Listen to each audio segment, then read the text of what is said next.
My name is Thomas Harris, and if I had passed away 22 years ago, I would have been remembered as a villain. I was raised in a world of hate, taught from a young age that my identity as a white man was tied to dominating those who were different from me. My father, a well-respected Methodist minister in Montgomery, Alabama, preached a twisted version of Christianity, a gospel that was far removed from Christ's teachings, one that promoted supremacy and segregation.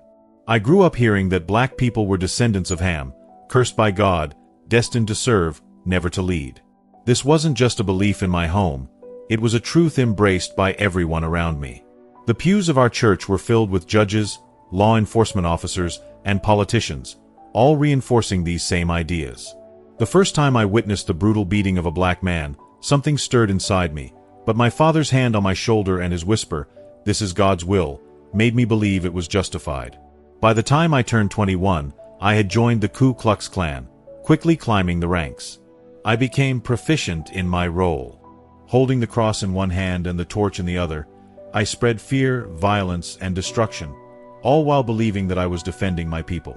Years passed, and one fateful day, everything changed. The truck veered off the road, flipping 3 times before slamming into a tree. My last thought, amidst the blood and chaos, was a curse, and then everything faded to black. I had always imagined death to be an endless void, like blowing out a candle and disappearing into nothing. But I was wrong. What came after was far worse than I could have ever imagined.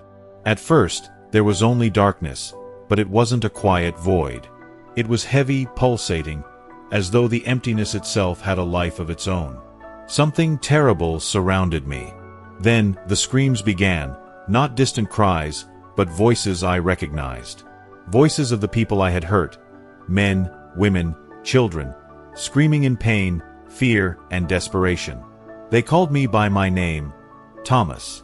They knew I was there. They saw me. I tried to move, but there was no ground beneath me, no air to breathe, no direction to follow. I felt as though I was suspended, trapped in the weight of my sins. And then I heard it, not just the screams, but the raw terror behind them. I felt it, the fear, the agony of the people I had persecuted.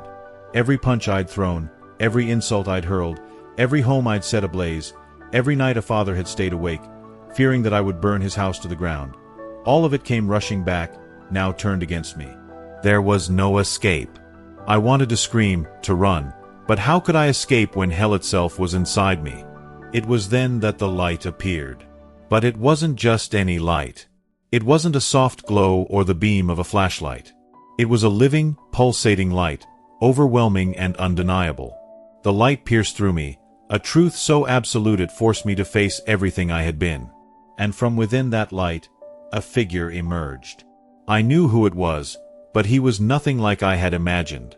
He wasn't the blue-eyed white Jesus my father had painted in the church. He wasn't the Christ used to justify hatred and bigotry. He was different. And even before he spoke, I understood that my entire life had been a lie. I couldn't face him. The weight of his presence was unbearable, as though the very truth of the universe had been laid bare before me, exposed, raw, without any excuses. I wanted to look away, but I couldn't. I felt naked in a way I had never experienced, as though every thought, every action, every crime I had committed was now being laid bare in front of me. And then, something happened that shattered me more than any physical pain I had ever endured. He didn't just show me images or memories. He made me live them and feel them as if they were happening in real time. I became the broken mirror that reflected every pain I had caused. I felt every punch, every insult, every act of cruelty I had committed. The first time I punched a black boy at school, I felt the blow return to me. The terror in the eyes of a woman whose house I helped burn down seared into my soul, a fire that burned as real as any blaze. Each life I had touched with hate became a weight that crushed me. I wasn't merely witnessing my past, I was forced to live it, to feel it from the other side.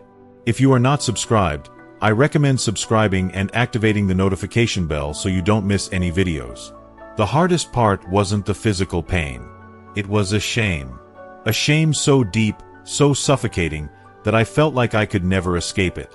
In that moment, I would have welcomed the darkness that first swallowed me, hoping it would take me forever. Because now I knew. I knew the truth. I had spent my entire life, every breath, every step, serving hate. I had convinced myself I was serving God.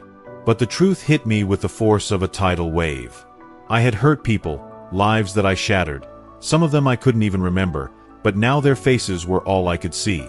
I could feel their pain, their fear, their suffering, and it tore me apart. There they were, as vivid and alive as ever, not just in my mind but in the very memory of the universe itself.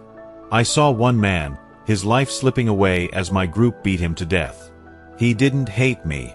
He was terrified, yes. But even as his last breath faltered, he didn't ask for revenge. He only asked one thing: why?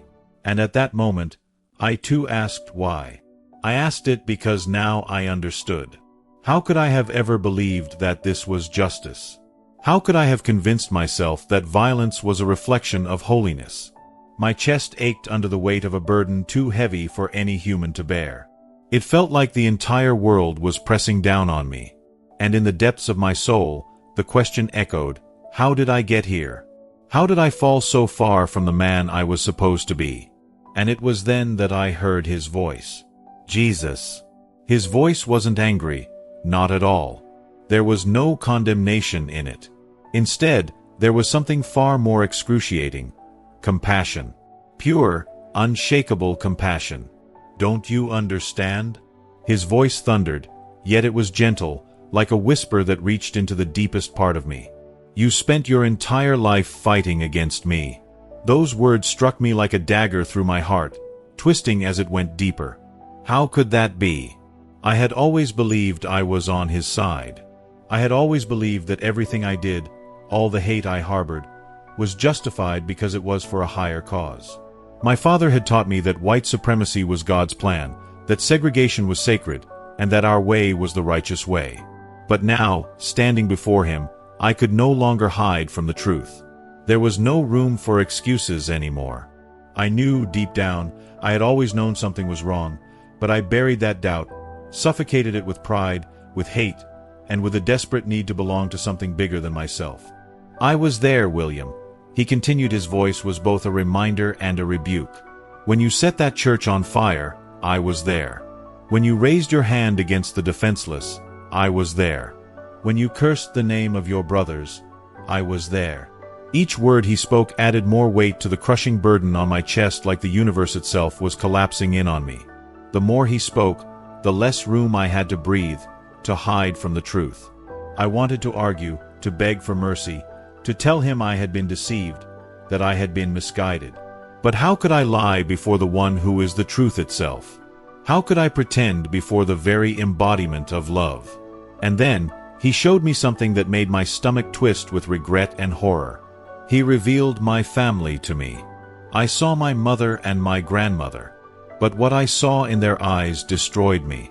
They were crying, not just for what I had become, but because they, too, had made choices that led to this moment. My great-grandfather owned slaves. My grandfather had incited lynchings. My father had preached racism as a divine truth. And me, I had taken all that hate and allowed it to consume me, to become a part of who I was. I had the knowledge, the access to truth, to history, to the possibility of change. But I chose to remain blind. The hate was passed down, yes, but I had welcomed it, I had embraced it. It was my choice. And it was the worst choice I could have made. I collapsed to my knees, not because he demanded it, but because my legs could no longer support me under the weight of the shame, the guilt, the overwhelming realization of what I had done. I sobbed like a broken child, my body shaking uncontrollably. The weight of my sins was too much, and as my voice broke, I whispered, barely able to speak, "Is it too late?" There was silence. A long, suffocating silence. Not the emptiness of the darkness I had felt before, but a silence filled with something else. Something heavy, something unbearable. My heart raced, my breath shallow. I trembled, waiting for the final word, the final sentence. I waited for him to say yes, that it was too late, that I was beyond redemption, that my fate had been sealed. A part of me wanted that. I thought I deserved it. I wanted to suffer because, in that moment, I realized just how much I had hurt, just how far I had fallen. But then, something miraculous happened. The light around him intensified, and for a brief instant, I felt warmth. Not the warmth of guilt or shame, but something else entirely. It was a warmth that made me feel like I was home. A home I had never known. For the first time in my life, I felt something pure, something I had never felt, something I had never allowed myself to feel. It was the warmth of grace, of forgiveness, of love. Her voice was a thread I clung to, even in the silence of my thoughts. As I lay there, half-conscious, struggling with the weight of my past, I knew that nothing would ever be the same again. I could no longer live in denial, nor could I erase the pain I had caused others. But perhaps, just perhaps, I could change. I could try to make amends, to become a person who acted on the truth I now understood. Deborah entered the room again, this time with a kind smile that seemed to soften the harsh edges of everything I had come to realize. "You've been quiet today," she said softly, her voice gentle but with a firmness that carried understanding. She knew something was different. "I don't know what to say," I admitted, the words escaping in a whisper, fragile but honest. "I don't know what to do with all of this." She sat down by my bed, her eyes meeting mine with an openness that was both comforting and terrifying. "You don't have to know everything right now. It's okay to be lost, to feel broken. What matters is that you're here now, and you're seeing things for what they are." Her words were a balm for my wounded soul. I didn't deserve her forgiveness, her care. Yet, she was offering it anyway. I couldn't understand it, but I didn't need to. At that moment, I realized that it wasn't just about making things right with the people I had hurt. It was about making things right with myself, about accepting the truth and letting go of the hate that had poisoned my heart for so long. Days turned into weeks. My body healed, but my mind and spirit had a longer journey ahead. It wasn't easy to unlearn everything I had been taught, to strip away the layers of hate that had been instilled in me. But with every small act of kindness I received, with every moment of clarity, I knew I was on the right path. Deborah continued to care for me, not out of obligation, but out of genuine compassion. She never lectured me, never demanded anything. But I could see in her eyes that she, too, believed in second chances. She believed that even someone like me, with a history soaked in violence and hatred, could change. And that belief, her faith in me, became the fuel I needed to keep going. One evening, as I sat up in my hospital bed, staring out at the setting sun, I made a promise to myself. I would find a way to right the wrongs I had done. I would speak out against the hate I had once spread, not just for others, but for my redemption. I would stand in front of those I had hurt, and I would tell them the truth. That I was wrong, that I was sorry, and that I would spend the rest of my life making it right. I didn't know where this journey would take me, or if I would ever be forgiven by those I had wronged. But for the first time in my life, I felt something real. Hope. Not the false hope that comes from clinging to old beliefs, but the kind of hope that comes from facing the truth, no matter how painful it may be. The question echoed in my mind endlessly, gnawing at the remnants of my identity. How do I fix this? How do I undo the damage I had done, not just to others, but to myself? I had spent so many years wrapped in a blanket of lies, and now that I had glimpsed the truth, the weight of it was almost unbearable. As the days passed, I found myself lost in a haze of conflicting emotions. Guilt, fear, and an undeniable sense of responsibility. But there was also a quiet, growing determination deep within me. I couldn't continue living in the shadow of my past, pretending that the person I had been was still a part of me. The man who had led the hate was dead. In his place, a different man was struggling to emerge, one who was willing to face the consequences of his past actions and take the first step toward redemption. If you are still watching this video and find these lessons useful, please comment 1 below to let me know that you are still here with me. I had no idea where to begin. No map for this journey existed, no guide to show me the way forward. But every time I remembered Deborah's words, because I'm a nurse, and because you're a human being, I felt a flicker of hope. If someone like her could see me as a human being, despite everything I had done, maybe I wasn't as lost as I thought. I knew I had to leave the hospital. Staying there would only prolong the confusion and uncertainty. But leaving meant facing the world, facing people who didn't know what I had seen or what I was trying to become.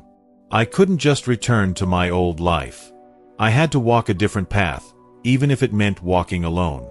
The day I was discharged, I walked out of that sterile room with nothing but a small bag and a heart full of questions. Deborah was there, standing by the door as I left, her eyes warm, but guarded. "Take care of yourself," she said simply. "And don't forget that you're still human, no matter where you've been." Those words were a lifeline. As I stepped into the world outside, I felt a wave of gratitude and terror wash over me. The world I had once known was no longer mine. But I couldn't turn back. I wouldn't. I spent the next few days walking the streets, uncertain of my next move. Every familiar face I saw reminded me of the life I had left behind. The friends, the community, the twisted sense of pride I had once held. But it was all a mirage, a construct built on hatred and fear. I had seen the truth, and now I had to act on it. It was late one evening when I decided to go to the one place I knew I could find some semblance of peace. The church. The very church that had once taught me that my hatred was justified.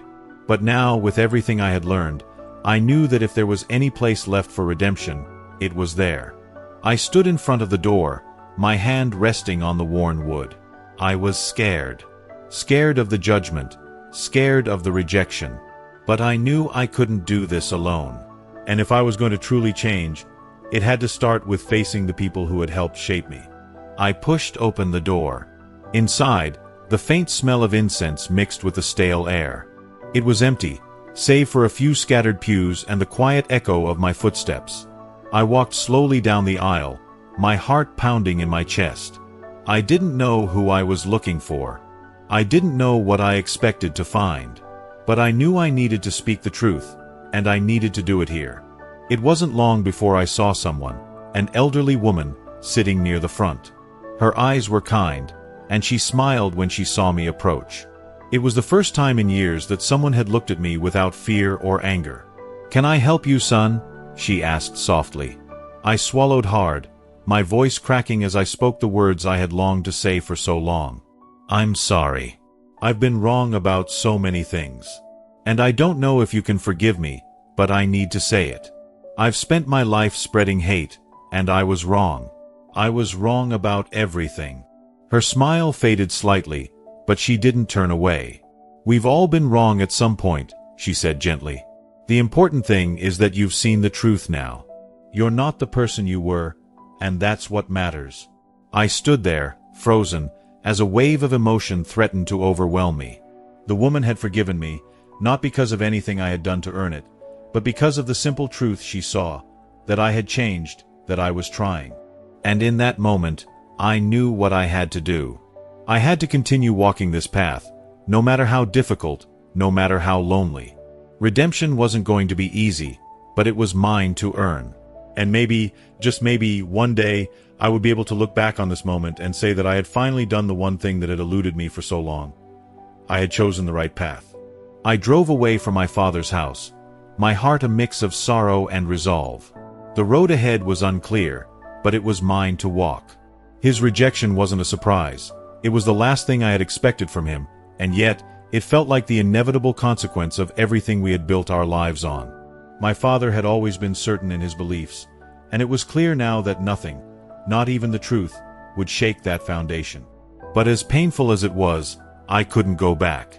I couldn't go back to the anger, to the lies, to the blind certainty that had held me captive for so long. It would have been easier to pretend that the encounter hadn't happened, to retreat into my old ways and let the past swallow me whole.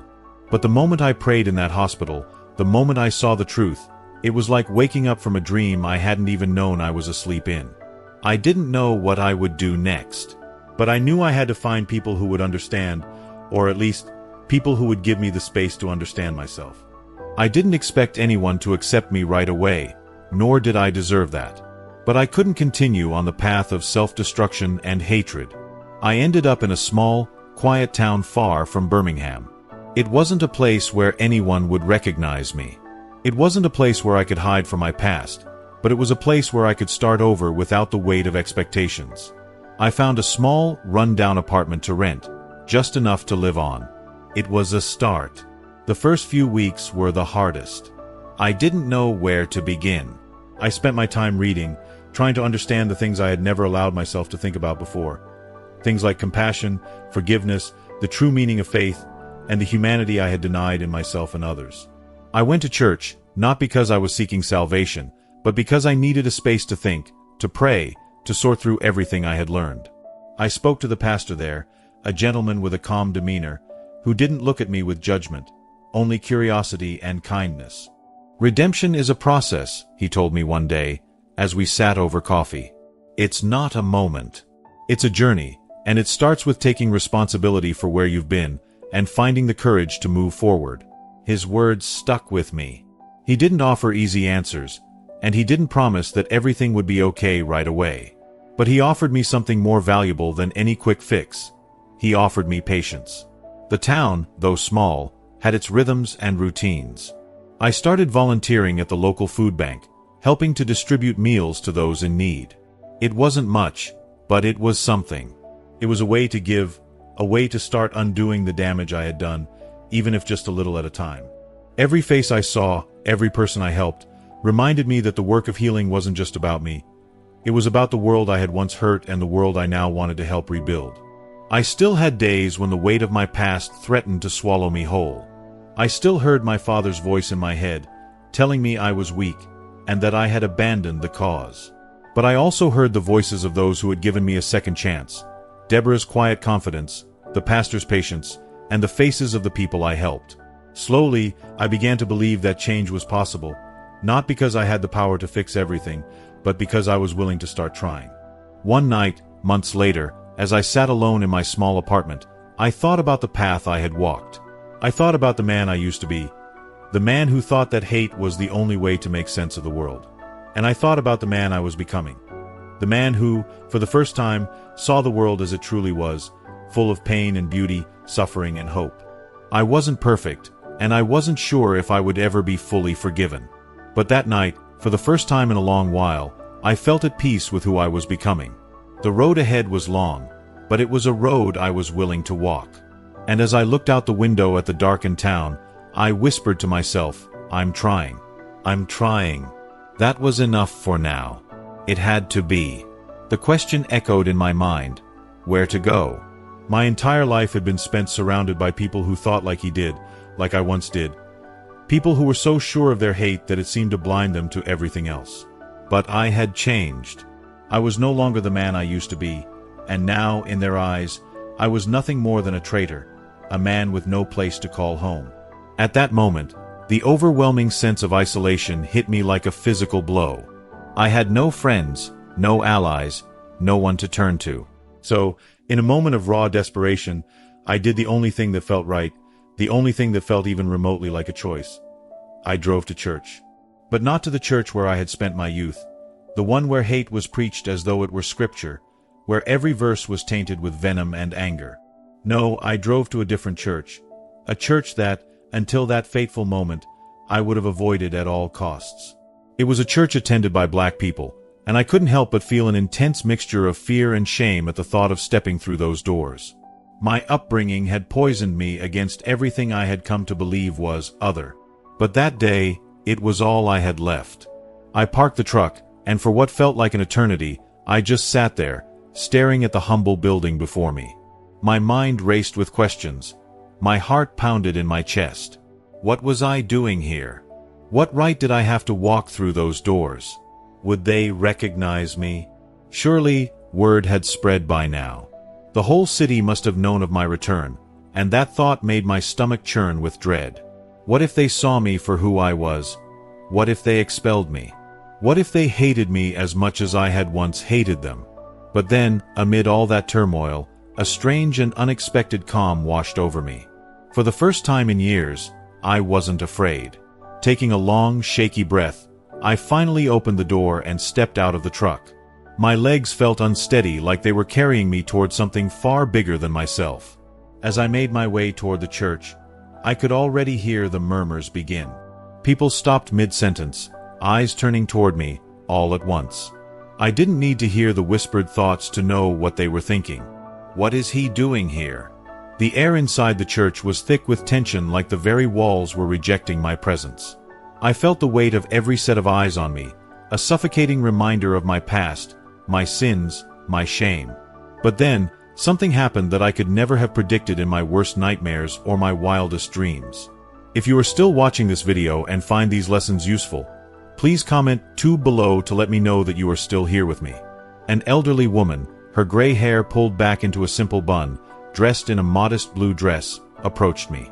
Her face was etched with the lines of a life that had not been kind to her, but her eyes, those eyes, were steady, strong. She took me in for a moment, a silent assessment before she did something that shook me to my core. Without a word, she opened her arms and pulled me into an embrace. It wasn't a tentative hug, but a polite gesture of charity. It was something deeper, more profound. It was an embrace that seemed to tear through decades of hatred, through all the walls I had built around myself. She held me there as if to say, "It's okay. You're not beyond saving. You can still change." I lost it then. All of it. The tears came, rushing, uncontrollable. I, a man who had spent his life spewing venom, who had preached hate with every breath, was now weeping in the arms of someone I once would have called my enemy. And in that moment, I didn't know whether I deserved to be held, to be shown such grace. I had been nothing but a monster for so long. Yet here I was, broken, unworthy, and still embraced.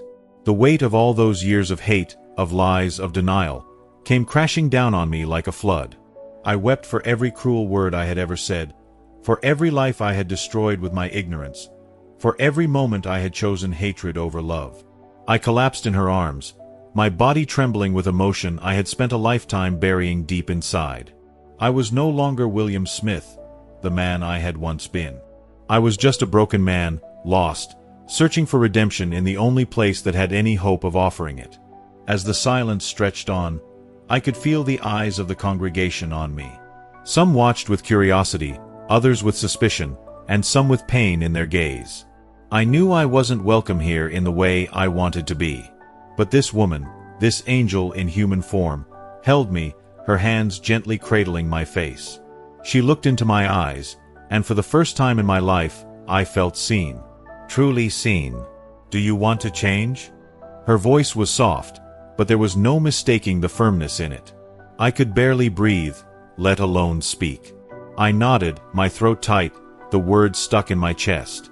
"Then listen, son," she continued, her voice gentle but unyielding. "Redemption isn't a gift that's handed to you all at once. It's a process, a long one. But the first step is always the hardest. It's telling the truth.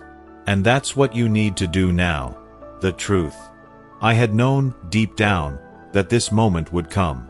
I had known that I would have to face it, sooner or later. The weight of it was almost unbearable, but I couldn't avoid it any longer. I turned to face the congregation, and my heart raced in my chest.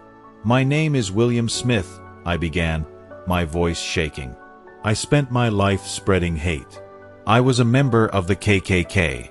I did horrible things, and I believed, with all my heart, that I was right." The room seemed to freeze. I could see the shock on their faces, the way they recoiled from me. But no one left. No one turned away. I swallowed hard and pressed on, the truth now spilling from my lips with a weight I could hardly bear. This was the moment that would define me. And in this church, surrounded by people who had every right to hate me, I had finally found the courage to face the truth. But I died. Not in the physical sense, but in the very core of my being, a soul-crushing, shattering death of the person I once was. I saw what lay on the other side of everything I knew, and it was there that Jesus reached out to me. In a moment of blinding clarity, he revealed everything, every mistake, every vile action, every life I had callously destroyed. It was as if he forced me to relive each moment of cruelty, every hurtful word and deed that I had once justified in the name of hatred. And with a painful, undeniable truth, he showed me that I had spent my entire life fighting against him, the embodiment of love, mercy, and forgiveness. A murmur rippled through the church, an undercurrent of disbelief mixed with a heavy sorrow that filled the room. I felt the crushing weight of my words, each syllable laden with regret and raw vulnerability. The tension was palpable, a thick, almost suffocating energy that told me my confession was both dangerous and necessary. I wasn't there pleading for forgiveness. because deep in my heart I knew I had forfeited that right long ago. I was there because I had to confront the lies I had once so fervently spread, to unburden myself of the relentless deceit that had defined my past. For a long, agonizing moment, the silence was absolute, not the empty silence of abandonment I had known in darker times, but a charged, heavy silence filled with unspoken emotion. I didn't know what to expect next. Would there be booze? Would I be expelled from this sanctuary of truth? Or perhaps something far worse awaited me? Before I could be overwhelmed by these fears, a tall man in a dark suit, his face set in a hardened expression, rose from the front row. "Are you telling us you had a revelation?" he asked, his voice cold and devoid of any hint of sentiment. "That you saw Jesus and suddenly decided you're on our side?" His words were like a jolt, a stark reminder that skepticism was not only expected but deserved. I swallowed hard, knowing that his doubt was justified. I couldn't expect anyone to believe my transformation was genuine, not after the years of hate I had sown. "I don't expect you to trust me," I managed to say, my voice wavering with a mix of fear and conviction. "Nor do I know if I ever will earn that trust. But nothing changed what I saw. Nothing changes what I need to do." My confession hung in the air, heavy with every ounce of remorse and shattered pride I possessed. The man crossed his arms, his eyes scrutinizing me as though trying to peel away every layer of my old self. Then, almost unexpectedly, he delivered a challenge that struck me with both pain and hope. "You can tell your story as many times as you want," he said, his tone both firm and unyielding, "but change takes time. It takes sacrifice. Are you willing to do that?" That question hit me harder than I anticipated. It wasn't merely a test of words. It was a demand for proof that I wasn't just remorseful talk. In that fleeting moment, I understood that confession alone was not enough. I had to take action. I had to show, not just speak, that I was capable of change. "I'm willing," I replied, the words emerging with more strength than I felt inside, a quiet promise to myself and everyone present. "Then start," he said simply, stepping aside to symbolically open the path forward. At that moment, I realized that to truly redeem myself, I would have to walk among them, not expecting immediate forgiveness, not demanding their acceptance, but simply living, learning, and transforming with each passing day. I stayed at that church. Week after week, I returned, first as a silent observer, listening to the shared stories of pain and resilience, and later, as someone trying desperately to atone for a past marred by hatred. Every suspicious glance and every prolonged silence reminded me of the heavy burden of my sins. But I had to endure that discomfort. I recognized that the weight I carried was trivial compared to the generational pain they had suffered. And if I was to rebuild my life, if I was truly to change, I had to bear the full measure of that burden. The months that followed were the hardest of my life, a relentless, painful reprogramming of every hateful belief instilled in me since childhood. I began reading the Bible for the first time with fresh eyes, no longer through my father's warped, venomous interpretation, but with a heart open to truth. I discovered a God who embraced everyone without distinction, a Christ whose love was boundless and extended to all. I read verses that I had once scornfully ignored, words filled with love, equality, and forgiveness that stirred emotions I had long suppressed. Then came the step I never imagined I would take. I reached out to the families of those I had hurt. I sought them out, not all, as some were lost to time and pain, but those I could find, hoping desperately to offer some semblance of amends. Some turned me away without a word, their silence a damning reminder of my past transgressions. Others listened in quiet, anguished silence, while a few, their eyes brimming with tears, softly said, "I knew that one day God would get you." Their words, piercing and profound, tore through me with an intensity one hadn't known was possible. It wasn't an easy journey. The change was neither swift nor painless. I lost friends and family members, and even faced threats that forced me to abandon the life I once knew. I had to change my address more times than I care to remember. Yet, for the first time in my entire life, I felt a spark of genuine living. A fragile but real sense of hope that perhaps, just perhaps, redemption was within reach. I eventually began traveling across the country, sharing my story far and wide, not to beg for pity, but to serve as a warning, a living testament to the destructive power of hate and the possibility of transformation. I spoke in churches, schools, community centers, and wherever hearts were willing to listen. Sometimes I encountered suspicion and anger, other times tears and tentative smiles of understanding. But every reaction and every emotion shared reaffirmed that this arduous journey of mine was a calling, a chance to help prevent others from falling into the abyss of hatred that once consumed me. Looking back now, with every scar and every step of that tumultuous path etched into my soul, I know that every agonizing moment, every sacrifice, was a necessary part of becoming the person I am today. My journey from a life steeped in hate to one dedicated to truth and transformation has been riddled with pain, regret, and endless self-examination. Yet, amid that darkness, I have found moments of unexpected beauty, a chance to truly live, to genuinely connect with others, and to offer hope that change is possible. This is not merely my story of redemption. It is a call to anyone lost in the shadows of their past. Change takes time, sacrifice, and above all, an unwavering commitment to the truth. I died on that road, not just physically, but in every sense of the word. I died for everything I once was, the misguided, angry person who thought that hate was the answer. I died for all the beliefs I held that were built on lies. But in my death, something unimaginable happened. I was reborn, not as the man I once was, but as someone who had seen the light. And that light revealed a truth that cannot be erased. Hate is a prison, and only the truth can set you free. But here's the catch. The choice to embrace it, to accept it, to live by it, it's all yours. Through the years, I've come to understand something so simple yet so profound. Redemption isn't a destination. It's a journey, one that doesn't end until our very last breath. No matter how many sermons I preach, how many apologies I give, and how many truths I speak, there will never be a way to erase what I did. Those actions, those choices, will forever be etched in my memory. I carry the weight of every face, every scream, every tear that I caused, and they are like scars on my soul, permanent, unhealing. But maybe that's my punishment. Not to forget, but to remember. To remember the pain I inflicted. To remember what happens when a lie is dressed up in the guise of faith. To remember what happens when fear becomes the excuse for hate. Time doesn't erase the sins we've committed. But what it does, what it truly does, is change us. It molds us. It transforms us if we let it. And if, by some miracle, I can stop even one person from falling into the same pit of darkness that swallowed me, then maybe, just maybe, my life has not been in vain.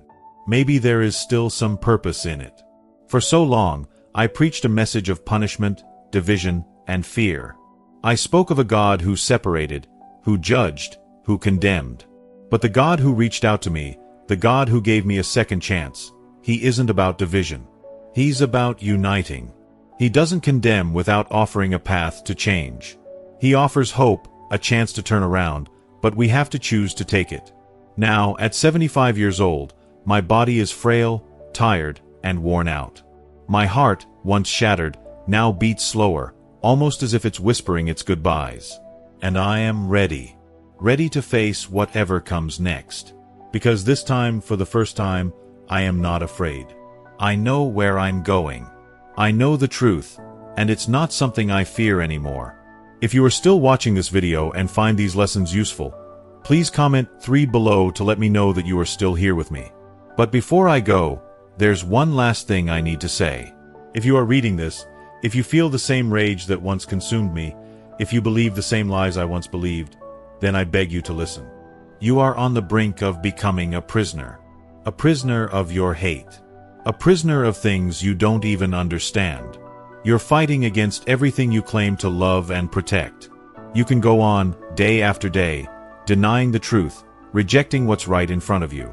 But mark my words, one day, you'll have to face it. And when you do, I pray it isn't too late. Because when your time comes, there won't be speeches, no flags waving, no applause. There will only be you, and the truth. And if that truth shatters everything you thought you knew, what will you do then? What will be left for you? I know some won't believe me. Some will say this is all just a way for me to clear my conscience, that I'm making it all up. Others will claim that a man like me doesn't deserve redemption, and that some things are unforgivable. And maybe they're right. Maybe I don't deserve it. I don't expect the world to forgive me. I don't expect the world to forget what I've done. But here's what I've learned, deep in my soul: redemption isn't a gift given by others. It's something we build.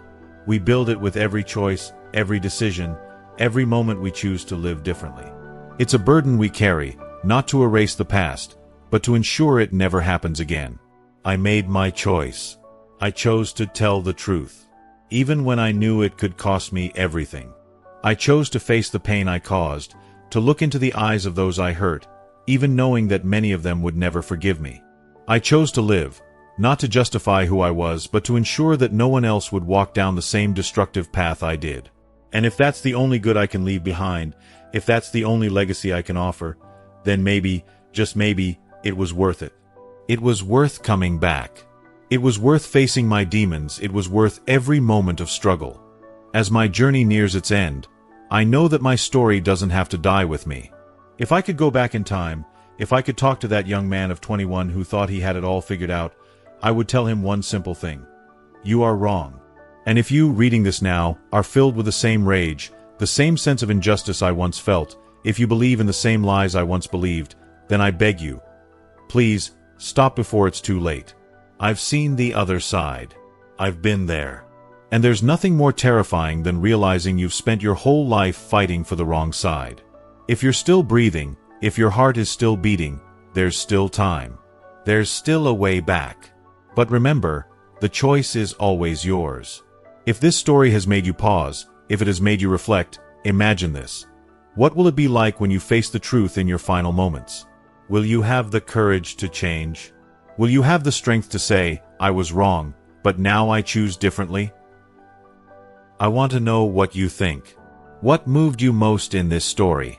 Or have you ever had an experience that transformed how you see life? Please, share with me. As my story comes to an end, I hope it has sparked something within you. We've journeyed together through pain, regret, and transformation. But the most important question remains: what have you learned from this?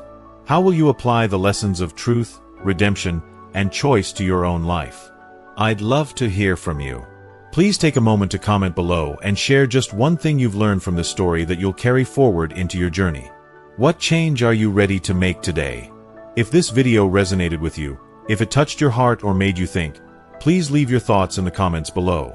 And if you haven't already, don't forget to like, share, and subscribe to our channel for more content that challenges, inspires, and empowers.